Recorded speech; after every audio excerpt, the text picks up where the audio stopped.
Hello everyone, Gautam is education hub पर आप सभी का बहुत बहुत स्वागत है। उम्मीद है आप सभी अच्छे होंगे, एग्जाम की तैयारी अच्छे से जारी होगी। आज 30 नवंबर 2024 और आज की करंट अफेयर की क्लास आप लोगों के सामने। क्लास शुरू करने से पहले आप लोगों से छोटी सी रिक्वेस्ट, अगर आप लोग चैनल पर नए हैं तो प्लीज़ चैनल को लाइक कीजिएगा। अगर वीडियो अच्छी लगी तो लाइक कीजिएगा, चैनल को सब्सक्राइब कीजिएगा और ज़्यादा से ज़्यादा शेयर भी कीजिएगा। इसी के साथ आज की जो क्लास है वो हम शुरू करते हैं। आप लोग टेलीग्राम ग्रुप पर फॉलो कर सकते हैं, वहाँ पर आप लोगों को इस वीडियो का पीडीएफ मिलने वाला है। आइए चलते हैं आज के हमारे करंट अफेयर सेशन के फर्स्ट क्वेश्चन की तरफ।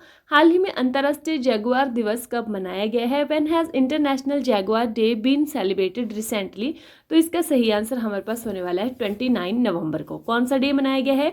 जगुआर डे मनाया गया है। ये जो जगुआर है ये अमेरिका की सबसे बड़ी जंगली बिल्ली है, ये भी आप लोगों को ध्यान रखना है। हाल ही में भारत सरकार प्रथम अष्टलक्ष्मी महोत्सव कहाँ शुरू करेगी? Recently where will the government of India start the first Ashtalakshmi Mahotsav? तो इसका सही आंसर हमारे पास होने वाला है नई दिल्ली में। कहाँ पर करने वाली है? नई दिल्ली में करने वाली है। हमने कुछ समय पहले भी करंट अफेयर में पढ़ा था कि ये जो अष्टलक्ष्मी है ये किसके कहाँ के राज्यों की बात होती है? ये पूर्वोत्तर के 8 राज्यों की बात होती है। ठीक है, तो वहाँ की जो विकास है उसको बढ़ावा देने के लिए ये जो कहाँ किया जा रहा है प्रोग्राम, नई दिल्ली में किया जा रहा है। हाल ही में Indian film personality of the year का पुरस्कार किसे मिला है? तो यह पुरस्कार मिला है विक्रांत मैसी को। किसको मिला है? विक्रांत मैसी को मिला है। हाल ही में भारत किस देश के साथ मिलकर नौसेना के लिए इलेक्ट्रिक प्रोपल्सन सिस्टम तैयार करेगा?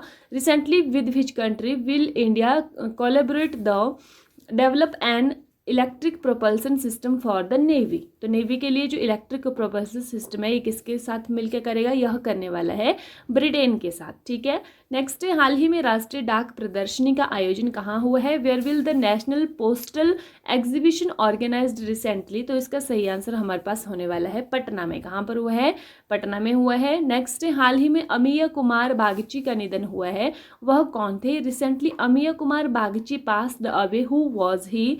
तो वह जो थे वह एक इतिहासकार थे। ठीक है, नेक्स्ट हमारे पास आता है, हाल ही में भारत और किस देश के बीच अग्नि वॉरियर द्विपक्षीय अभ्यास शुरू हुआ है? Recently Agni warrior bilateral exercise has started between India and which country? तो इसका सही आंसर हमारे पास होने वाला है सिंगापुर। तो भारत और सिंगापुर के बीच में होता है कौन सा अभ्यास?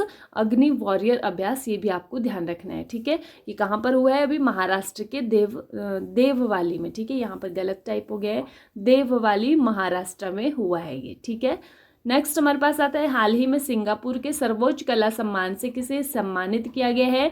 Who has recently been awarded Singapore highest art honour? तो इसका सही आंसर हमारे पास होने वाला है जी रेटनम। ठीक है, नेक्स्ट है, हाल ही में किस राज्य के सांस्कृतिक हस्तशिल्प विरासत घर चोला को भारत सरकार के द्वारा जीआई टैग प्रदान किया गया है? Recently cultural handicraft heritage house Chola नहीं होगा, सॉरी, यहाँ पर घर चोला ही होगा। ठीक है, ये एक ड्रेस है। ठीक है, पारंपरिक जो इनका ट्रेडिशनल ड्रेस है ये, of which state has been granted GI tag by the government of India? तो घर चोला कहाँ का है ये? यह है गुजरात का। ठीक है, हाल ही में डॉक्टर एस जयशंकर ने नए भारतीय दूतावास का उद्घाटन कहाँ किया है? Where has doctor S Jaishankar recently inaugurated the new Indian embassy? तो इंडियन एम्बेसी कहाँ पर यह जो किया है? यह किया है रोम के अंदर। रोम कहाँ पर है भाई? इटली में है। ठीक है, कल की क्लास का रिवीजन देख लीजिए। 10वां भारत अंतर्राष्ट्रीय विज्ञान महोत्सव 2024 कहाँ आयोजित किया जाएगा? Where will the 10th India international science festival 2024 be held? तो ये IIT गुवाहाटी में होने वाला है। रक्षा अनुसंधान एवं विकास संगठन, जिसको कि DRDO बोलते हैं, द्वारा विकसित K4 मिसाइल को किस भारतीय निर्मित पनडुब्बी पर शामिल किया जाएगा? तो यह किया जाएगा INS अरिघात पर। ठीक है, झारखंड के 4 बार मुख्यमंत्री बनने वाले एकमात्र व्यक्ति कौन है? Who is the only person to become the chief minister of Jharkhand 4 times? इसका सही आंसर हमारे पास होने वाला है हेमंत सोरेन। राष्ट्रीय समुद्री खोज और बचाव अभ्यास और कार्यशाला का 11वां संस्करण कहाँ आयोजित किया गया? Where was the 11th edition of national maritime search and rescue exercise and workshop held? तो यह कहाँ पर हुआ है? यह कोची केरल के अंदर हुआ है। हाल ही में 2024 नेटवर्क रेडीनेस इंडेक्स में भारत को कौन से स्थान पर है? तो भारत इसमें है। What position does India rank in the recent 2024 network readiness index? तो भारत इसमें है 49th नंबर पर। और अगर हम बात करें शीर्ष पर, तो शीर्ष पर है USA। हाल ही में लिखित पुस्तक माई बिलव्ड लाइफ किसके द्वारा लिखी गई है? Who has written the recently written book my beloved life, तो यह किसने लिखी है? यह अमिताभ कुमार ने लिखी है। हाल ही में किस राज्य ने कुटीर और ग्रामीण उद्योग नीति 2024 से 29 शुरू की है? Which state recently launched cottage and rural industries policies 2024 to 29, तो यह किया है गुजरात ने। ठीक है। हाल ही में राष्ट्रीय स्वास्थ्य संस्थान का निदेशक किसे नियुक्त किया गया है? Who has bin recently appointed the director of national institute of health, तो यह किया गया है डॉक्टर जय भट्टाचार्य को। हाल ही में अंतर्राष्ट्रीय पर्यटन मार्ट के 12वें संस्करण का आयोजन कहाँ हुआ है? Where was the 12th edition of international tourism mart organized recently, तो यह कहाँ पर हुआ है भाई? यह हुआ है असम के अंदर। हाल ही में आईसीसी टेस्ट रैंकिंग में विश्व के नंबर 1 बॉलर कौन बने हैं? Who has recently become the world's number 1 bowler in the ICC test ranking, तो यह बने हैं जसप्रीत बुमराह। लास्ट वीडियो में आप लोगों से क्वेश्चन पूछा था कि भारत के अगले नियंत्रक एवं महालेखा परीक्षक के रूप में किसे नियुक्त किया गया है? Who has been appointed as the next controller and auditor general of India, तो इसका सही आंसर हमारे पास होने वाला है के संजय मूर्ति। इससे पहले जो थे वो गिरीश चंद्र मुर्मू जी थे, अब इनके स्थान पर के संजय मूर्ति आने वाले हैं, तो राइट आंसर ऑप्शन ए सही है। ठीक है।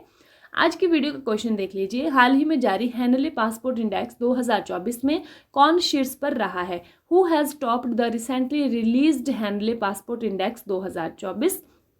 तो ऑप्शंस आपके पास हैं जापान, सिंगापुर, फ्रांस या फिर भारत। हेनले पासपोर्ट इंडेक्स की कौन से देश का पासपोर्ट कितना मजबूत है कि अगर मान लो आपने पासपोर्ट बनाया है तो आप उस पासपोर्ट को लेकर कितने देशों में आप लोग जो है वो एंट्री कर सकते हैं, that means Henley passport index. तो कौन से देश का सबसे ज़्यादा मजबूत है ये आप लोग कमेंट करेंगे, और भारत का कौन से स्थान पर है ये भी आप लोग कमेंट कर सकते हैं। इसी के साथ आज की जो क्लास है वो यहीं पर समाप्त होती है। Thank you and have a nice day. खुश रहिए, अपना ख्याल रखिए, अपनी तैयारी को डे बाय डे मजबूत रखिए। मिलते हैं कल मॉर्निंग वाली क्लास में, तब तक के लिए बाय बाय।